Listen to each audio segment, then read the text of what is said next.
وہ جانتا ہے کہ کیا مسائل ہیں. وہ کوئی بھی باہر کا کنسلٹنٹ جو ہے وہ مسائل ہمارے نہیں سمجھ سکتا. آپ سمجھتے ہیں ٹیکس مشینری ہے, FBI ہے, اس کے افسران کے جو جتنے اختیارات ان کو دے دیے گئے ہیں, اس اکانومی کو آگے بڑھانے کے لیے, فروغ دینے کے لیے افسران کے جتنے اختیارات ہیں, اور جس طرح کے وہ مسائل پیش آ رہے ہیں ٹیکس پیئر کو بھی دوسروں کو بھی, تو غیر ملک دشمن ممالک کو ہمارے پاکستان پہ حملہ کرنے کی یا معیشت کو ڈبونے کی کوئی ضرورت ہے جس طرح کے میئر لیے گئے ہیں؟ آپ ویسے دل کی میں بات کر رہا ہوں. نہیں, وہ بات آپ کی ٹھیک ہے. دیکھیں یہ تو ایک بحث چلتی رہنی ہے. وہ بہت ساری جگہ پہ یہ ہوگا کہ بھئی اختیارات جو ہیں وہ کم ہیں. ڈپارٹمنٹ کے کسی بندے کے پاس آپ بیٹھتے ہیں تو ان کا خیال یہ ہے کہ ابھی بہت سارے اختیارات اور ملنے چاہیے. جب آپ کسی ٹیکس پیئر کے پاس بیٹھتے ہیں تو ان کا ویو اس سے بالکل مختلف ہے. افسر شاہی کی وجہ سے یا افسران کے اختیارات کی وجہ سے تو یہ دوری بڑھتی جا رہی ہے, اعتماد ختم ہوتا جا رہا ہے. لوگ سمجھتے ہیں اگر ٹیکس نیٹ میں آگے ہم نے گوشوارہ دے دیا تو ہم وہ شکنجے میں پھنس گئے. یہ بات آپ کی درست ہے کہ وہ جو ایک امیج ہے, پرسیپشن ہے, وہ ٹھیک نہیں ہے. اس کے لیے دیکھیں وہ بات یہ ہے کہ اس میں یہ ٹیکس کلیکشن جو ہے یہ اس طرح سے ایک ایسا ڈپارٹمنٹ نہیں ہے کہ جس پہ صرف اور صرف جو ہے وہ آپ افسرشاہی والا کام یہاں پہ نہیں ہو سکتا. یہاں تو بڑا ایک پروفیشنل کام کرنے کی ضرورت ہے اور پروفیشنل لوگوں کو لانے کی ضرورت ہے. آپ ماشاءاللہ اتنے دیر عرصے میں رہے ہیں, سیل ٹیکس کو آپ سے بہتر کوئی نہیں جانتا. اگر ہم دیکھتے ہیں پاکستان میں جتنا بھی سیل ٹیکس کا قانون ہے وہ آپ کی نظروں سے, آپ کے ہاتھوں سے بن کے گیا ہے, ریٹرن تک آپ نے بنائی ہے, تو کیا ہم اس پہ عمل کر سکیں سر؟ اس پہ ہم اپنی پرفارمنس دکھا سکے ہیں؟ آپ خود ہی کہہ رہے ہیں احتسابی نظام ہونا چاہیے ٹیکس میں. اگر ایک افسر کا اسسمنٹ غلط ہے, اس کا ایک فیصلہ غلط ہو گیا, 2 غلط ہو گئے, تیسرا غلط ہو گیا, چوتھا ہائی کورٹ میں جا کے 0 ہو گیا, تو اس کا مطلب اسسمنٹ کا اس کا حق نہیں ہے. اس کا احتسابی تو ہونا چاہیے. آپ نے یہ غلط اسسمنٹ کی ہے, ایک ٹیکس پیئر کا آپ نے سفر کروایا ہے, اس کا آپ نے اعتماد کو ٹھیس پہنچائی ہے, اس کو بھی جرمانہ ہونا چاہیے, اس کے اوپر خلاف ایکشن ہونا چاہیے. ہمارا یہاں پہ جو اس کا پنشمنٹ کا اور ریوارڈ کا جو بہتر سسٹم ہے وہ نافذ ہو. پھر اس کی نیٹی-گریٹیز جو ہیں وہ تو بالکل ہو سکتی ہیں ڈسکس, لیکن پہلے کانسیپچولی ہم اس بات پہ چلے جائیں. جس سائڈ سے بھی مسئلہ ہو رہا ہے تو اس مسئلے کو اسی طرح سے ایڈریس کیا جائے. کسی کے لیے جو جائز اس کا حق ہے وہ اس کو فوری ملنا چاہیے, اور کوئی ناجائز حق جو ہے وہ کسی صورت نہیں ملنا چاہیے. یہی اصل میں بنیادی طور پہ تقسیم ہے جو کرنے کی ضرورت ہے, اور یہ اگر کر لی جائے تو ہم بہت سارے مسئلے حل کر سکتے ہیں. جو ریفائنڈ قانونی حق بنتا ہے ایک ٹیکس پیئر کا سر, اگر اس کو قانونی حق اس کو ٹائم پہ مل جائے تو اس کا کاروبار چلتا رہے. تو ہمارے تو آج تک ریفنڈز نہیں مل سکے, ان کا قانونی حق ہی نہیں مل سکا. اگر ہم نے ان پٹ ہی رکھنا ہے, ریفنڈز ہی رکھنا ہے, تو پھر اس کو نظام کو ہم شفاف بناتے, یا پھر اس کو سنگل ڈیجٹ پہ لا کر یہ ان پٹ کو ویسے ہی ختم کر دیا جائے. تو آپ نہیں سمجھتے ہم بہتر کی طرف ہمارا پہلا قدم ہو جائے گا, ان پٹ ویسے ہی ختم ہو جائے ہر کسی کا. دیکھیں وہ ان پٹ والی بات جو ہے وہ ایک چونکہ ویٹ کی انہیرنٹ اسکیم ہے, تو وہ ہم پہلے بھی جب اس میں ڈسٹورشن کرتے ہیں تو اس پہ ہمارے پر دباؤ ایک آتا ہے, ڈونر ایجنسیوں کا بھی آتا ہے کہ ویٹ کو جو ہے اس کی اصل شکل میں بحال کیا جائے. تو ان پٹ کا معاملہ تو اس میں اس کا ایک انہیرنٹ ایک چیز ہے, لیکن یہ ہے کہ اس کو بہتر کرنے کے لیے بہت سارے کام کیے جا سکتے ہیں. دبئی میں وہ سنگل سیل ٹیکس کا جو ویٹ ہے وہ 5% ہے, کارپوریٹ ٹیکس 9% ہے. دبئی سے تو زیادہ ہم ترقی یافتہ نہیں ہے یہاں پہ. انہوں نے شروع کیا ہے تو ابھی وہ بڑے انیشل سٹیج پہ ہیں وہ, تو انہوں نے جو کام کیا وہ ایک سٹارٹ تھا, آغاز تھا, اس میں تو انہوں نے بھی یہ لیا, لیکن چونکہ ان کی ریلائنس جو ہے وہ صرف ٹیکسیشن پہ میرا خیال نہیں ہے, اور بھی ان کے ریسورسز ہیں. سر جی جتنے بھی انکم ٹیکس آرڈیننس آئے ہیں, 1970 میں آیا, سیل ٹیکس کا 1990 میں آیا, انکم ٹیکس آرڈیننس 2001 میں آیا, اس کے بعد اب 2024 بھی آ چکے ہیں. جتنے بھی آئے ہیں آپ سمجھتے ہیں سب سے کمپلیکیٹڈ مشکل جس میں سب سے زیادہ سخت میئر لیے گئے وہ کون سا تھا؟ ایک پورے نظام کی ایک تبدیلی ہوئی, جس طرح بھی آپ نے بتایا کہ انکم ٹیکس آرڈیننس جو تھا 2001 کا جب آیا, تو اس سے پہلے جو نظام یہاں پہ چل رہا تھا, اور یہ نظام جو تھا اس میں ایک بنیادی فرق تھا کہ سیلف کمپلائنس پہ ہم چلے گئے. اسی طرح جو سیلز ٹیکس ہے اس میں بھی 1990 کا جو ایکٹ ہے جب آیا تو ہم ایک سیلف کمپلائنس کے نظام میں گئے. اب بات یہ ہے کہ اس سے پہلے جو نظام تھا اور یہ جو بعد میں نظام بنا, اس کی بنیادی خط و خال کا ایک بڑا بنیادی فرق ہے. پہلے ہم ویلتھ ٹیکس لیتے تھے, انکم ٹیکس آرڈیننس سے پہلے لوگ اشرافیہ سے ٹیکس لیا جاتا تو وہ ختم کر دیا, انکم ٹیکس پہ آ گئے ہم. مشرف دور میں لوگوں نے بہت گوشوارے 26 لاکھ تک چلے گئے, اور ٹیکس بیس بھی بڑھنی شروع ہو گئی. تو اس کا مطلب تھا کچھ بہتری کی طرف تھے, لیکن ہم جو اشرافیہ سے ٹیکس تھا وہ ختم ہو گیا. پہلے نظام کی طرف جائیں گے تو اس میں جو باتیں تھیں وہ یہ بھی تھیں کہ وہ ایک بڑا ہی زیادہ سخت قسم کے نظام تھے. مثال کے طور پہ اگر آپ جس طرح بھی آپ انکم ٹیکس کی بات کر رہے ہیں, کیونکہ پہلے تو اس کی ہر بندے کی اسیسمنٹ جو ہے وہ نہیں ہے. اب ڈیمڈ اسیسمنٹ کا تصور آ گیا کہ اس نے ریٹرن فائل کی تو اس کی اسیسمنٹ ہو گئی. اس وقت ہر بندے کی اسیسمنٹ ہو رہی ہے. اسی طرح سے سیلز ٹیکس سائڈ پہ جو تھا وہ ہر شخص جو ہے وہ اپنی کوئی انوائس ایشو کرنا چاہتا ہے تو اس کو سب سے پہلے ڈپارٹمنٹ کے آفیسر کے پاس جانا پڑے گا, اس انوائسز پہ وہ اتھینٹیکیشن کروائے گا اور پھر وہ ایشو کر سکتا ہے. پھر اس کی فیکٹری کے باہر جو ہے وہ ہمارا ایک سٹاف جو ہے موجود ہے, بیٹھا رہے گا, اس کی کلیئرنس کے بغیر جو ہے وہ کوئی چیز باہر نہیں نکل سکتی. پھر یہ تھا کہ اس میں جہاں پر بھی اس کی گاڑی جا رہی ہے, کوئی اس کی سامان جا رہا ہے, تو اس کو سڑک پہ بھی جو ہمارا بندہ جو ہے روک لیتا ہے اور وہ جو ہے اس کو چیکنگ کر سکتا ہے. تو وہ یہ ساری چیزیں جو ہے ہم نے ختم کی, ہم سیلف کمپلائنس پہ چلے گئے. تو سیلف کمپلائنس پہ جب آپ جاتے ہیں تو اس کا مطلب یہ ہوتا ہے کہ آپ نے ایک بنیادی طور پہ تو سہولت دی, لیکن اصل مسئلہ یہ ہوا کہ وہ اس کے بعد ہمارا ایک افیکٹو آڈٹ کا نظام امپلیمنٹ ہونا چاہیے تھا. وہ انکم ٹیکس میں بھی سیلز ٹیکس میں, وہ اصل میں اس طرح سے امپلیمنٹ نہیں ہو سکا. اس کی ایک لمبی وجوہات ہیں. وہ اگر نظام امپلیمنٹ ہو جائے تو, کیونکہ انفورسمنٹ جو ہے اب آڈٹ کے ذریعے تھی, پہلے تو یہ انفورسمنٹ جو تھی وہ ہم فزیکل کر رہے تھے, سپروائزڈ کلیئرنس تھی, ہر چیز جو تھی اس پر ایک چیک اینڈ بیلنس تھا. آپ سمجھتے ہیں آڈٹ کا نظام آج ہم درست ہے, ہمارے پروفیشنل ہیں آڈٹ کرنے والے افسران؟ نہیں, آڈٹ کے نظام میں تو بھی بڑی بہتری کی گنجائش ہے, بہت زیادہ گنجائش ہے. اور FBR کا جو سسٹم ہے جس کو ہم ہر 7 سال بعد بدل دیتے ہیں, اربوں روپے لگا کے بدل دیا جاتا ہے, کبھی RS آ جاتا ہے, کبھی دوسرا آ جاتا ہے, کبھی تیسرا آ جاتا ہے. آج تک پرائل کو کسی نے نہیں پوچھا سسٹم بیٹھتا کیوں ہے, اسے لوگوں کو لیٹ فائلر کو نال فائلر کس طرح بنایا جاتا ہے, اس سے آج تک کسی نے سوال نہیں پوچھا. رضا صاحب آپ نہیں سمجھتے اس سسٹم میں جو اربوں روپے ہر 7 سال بعد لگایا جاتا ہے, اس میں جو خرابیاں آتی ہیں, اس کو جس کو ہیک کیا جاتا ہے, اس میں جو ڈیٹا نکلتا ہے, اس کو آج تک کسی نے نہیں پوچھا. یہ کیا بڑی وجوہات نہیں ہے, یہ لوگ سسٹم کو سمجھتے ہیں, جب سمجھ جاتے ہیں اس کو بدل دیا جاتا ہے. یہ بات درست ہے آپ کی. اس میں تبدیلیاں جو ہیں وہ بڑی تیزی سے آ رہی ہیں جو کہ مسائل پیدا کرتی ہیں, اور پرال کی جو ایفیشنسی ہے اس پر بھی سوالات ہمیشہ سے اٹھتے رہے ہیں. اور آج تک اسے کسی نے آڈٹ کی بات بھی نہیں کی اس کے خلاف. پرال کا کبھی آڈٹ کیا جائے بھائی, یہ پاکستان ریونیو اتھارٹی لمیٹڈ ہے, اس کا کبھی آڈٹ کیا جائے جناب, یہ جتنے بھی پیسہ آج تک حکومت سے لے رہی ہے دے رہی ہے, اس کا کبھی آڈٹ ہوا ہو. افسران کو کسی کے گوشوارے لیک ہو گئے تو افسران کو FBR کے افسران کو معطل کر دیا جاتا ہے, ان کو نوکریوں سے نکال دیا جاتا ہے. پرال کو کبھی کسی نے پوچھا ہی نہیں. ایسے بالکل نہیں ہے کہ بالکل نہیں پوچھا, لیکن اتنا نہیں پوچھا گیا جتنا آپ سمجھتے ہیں ان کی ایفیشنسی کے مسائل ہیں. وہ دیکھیں ہمارے لیے بھی یہ مسئلہ تھا کہ جب یہ نیا آٹومیشن کا دور شروع ہوا تو ایک مارکیٹ پرائس جو تھی وہ اس ریسورس کی زیادہ ہوتی تھی.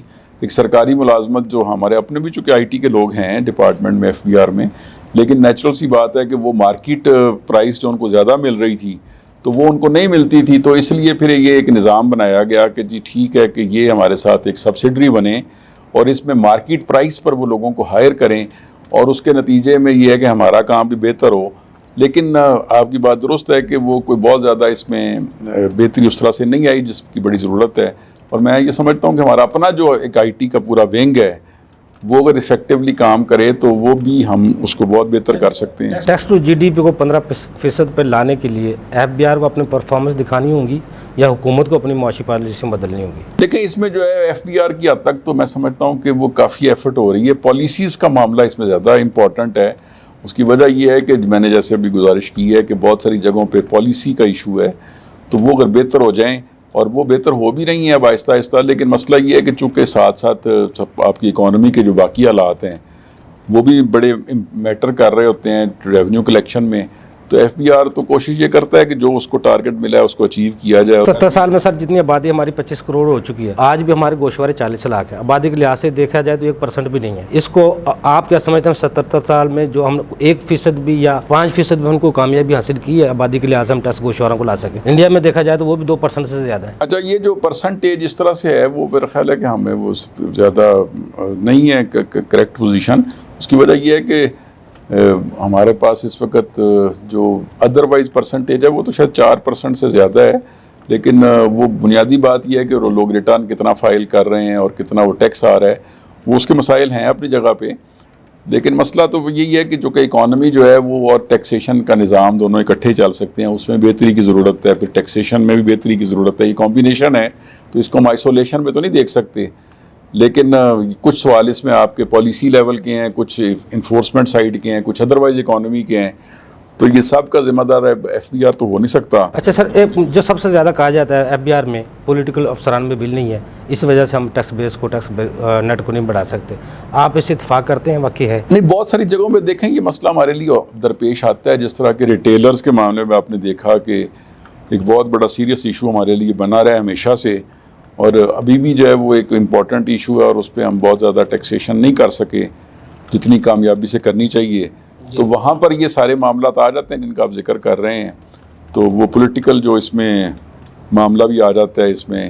باقی FBR جو ہے اس کی اپنی انفورسمنٹ کے ایشوز بھی ہوتے ہیں پھر, چونکہ وہاں پر چونکہ آپ کو پتہ ہے کہ ایک ایسی جگہوں پہ جانا پڑتا ہے جہاں پر ایک ایڈورس انوائرمنٹ ہوتا ہے، تو اس ایڈورس انوائرمنٹ میں اس کی امپلیمنٹیشن جو ہے اپنے نظام کی، اس میں مسائل ہوتے ہیں۔ آخر میں ایک چھوٹا سوال ہے، ود ہولڈنگ ٹیکس لیا جاتا ہے جب کوئی ایمرجنسی ملک میں آ جائے، کوئی انہونی ہو جائے، کوئی ایمرجنسی پڑ جائے۔ آج ہم 85% پہ ہیں، اس سے کیا ہم خواب دیکھ سکتے ہیں اس کو ہم واپس لا سکتے ہیں؟ دوسرا یہ ہے ڈائریکٹ ٹیکسز کو ہم اس کی تعداد بڑھا کر ان ڈائریکٹ ٹیکسز کو 1% پہ یا 30% پہ 40% پہ لے آئیں تاکہ عوام کو کچھ سکھ مل جائے، اور جو ٹیکس اشرافیہ اس سے لینا چاہیے وہ ان کو ٹیکس نیٹ میں لایا جا سکے۔ کوئی خواب دیکھا جا سکتا ہے موجودہ حالات میں؟ جی بالکل، آپ نے یہ بات ٹھیک کی ہے۔ پالیسی ایشو ہے کہ اس وقت کیا کرنا ہے۔ اصل میں اگر تو بات یہ طے کرنی ہے کہ ہم نے جو ہے وہ جو ٹیکس پیئر ہے اس کی پاکٹ سے ٹیکس لینا ہے، تو پھر تو ہمیں ڈائریکٹ ٹیکسیشن پہ جانا ہے۔ اگر ہم نے صرف ریونیو اکٹھا کرنا ہے تو اس کے لیے انڈائریکٹ ٹیکسز ہیں۔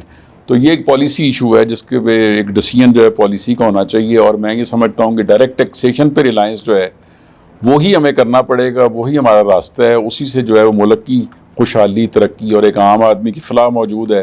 ادروائز انڈائریکٹ ٹیکسیشن میں تو ایک مسئلہ بڑا سیریس یہ بھی ہے کہ اس کا مہنگائی کا امپیکٹ بھی آ رہا ہوتا ہے، اور کئی دفعہ ہمیں ریونیو بھی مل نہیں رہا ہوتا، تو اس لیے یہ بڑا ایک سیریس معاملہ ہے۔ اور یہ انڈائریکٹ ٹیکسیشن کا ایک جو رواج ہے وہ اب انکم ٹیکس سے نکل کے اب سیلز ٹیکس میں بھی ہے، اور جو پروونشلز ہماری اتھارٹیز ہیں انہوں نے بھی اڈاپٹ کر لیا ہے۔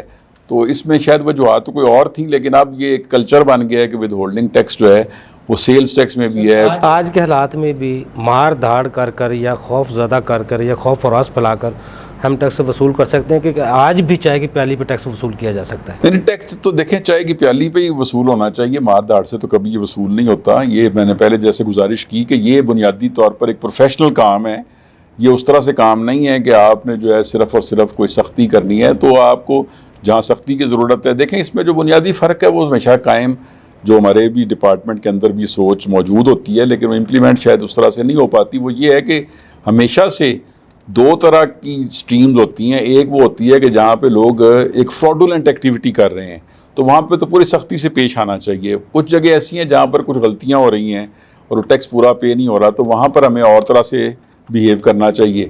تو یہ جو ڈپارٹمنٹ ہے اس کے اندر قوانین بھی ایسے ہیں، اور یہی ایک میں سمجھتا ہوں طریقہ کار ہے۔ تو سختی جو ہے جہاں پہ کرنے کی ضرورت ہے، اگر دیکھیں نا اگر کوئی بزنس ہی فراڈ کا کر رہا ہے، یعنی کہ اس کا کام ہی یہی ہے، تو اس کے ساتھ تو ہم سختی سے پیش آئیں گے، اس کے خلاف پروسیکیوشن ہوگی، اس کو گرفتار بھی کیا جائے، سزا بھی دی جائے۔ لیکن ایک ایسا شخص جو کہ ایک چھوٹی سی غلطی سے رگڑے نے، وہ تو ٹھیک ہے، وہ اس پہ ہمارا رویہ جو ہے مختلف ہونا چاہیے، اور میرا خیال ہے اسی طرح یہی پالیسی ہے، اور یہی پالیسی گورنمنٹ کی بھی ہے اور یہی ہونی چاہیے۔ بہت شکریہ رضا اشفاق شیخ صاحب، آپ نے ہم ٹائم دیا۔ ناظرین ہمارا ایکسپرٹ کا آپ نے گفتگو سنی۔ یاد ماضی عذاب ہے یا رب چھین لے مجھ سے حافظہ میرا۔ ماضی کی غلطیوں کو دہرانے کے بجائے پاکستان کے مستقبل کو روشن بنانے کے لیے ہمیں اقدامات کرنے چاہیے، عوام کو بھی، حکومت کو بھی، بیوروکریسی کو بھی، اعلیٰ اداروں کو بھی، سب کو مل کر اس ملک کے لیے حکمت عملی، پالیسیاں اور اپنی نیت کو، اپنی سمت کو سب کو درست کرنا چاہیے۔ اگلے پروگرام تک کے لیے افضل ایوبی کو اجازت دیجیے۔ اللہ حافظ۔ پاکستان زندہ باد۔ دیکھیے پروگرام ٹیکس اور عوام افضل ایوبی کے ساتھ۔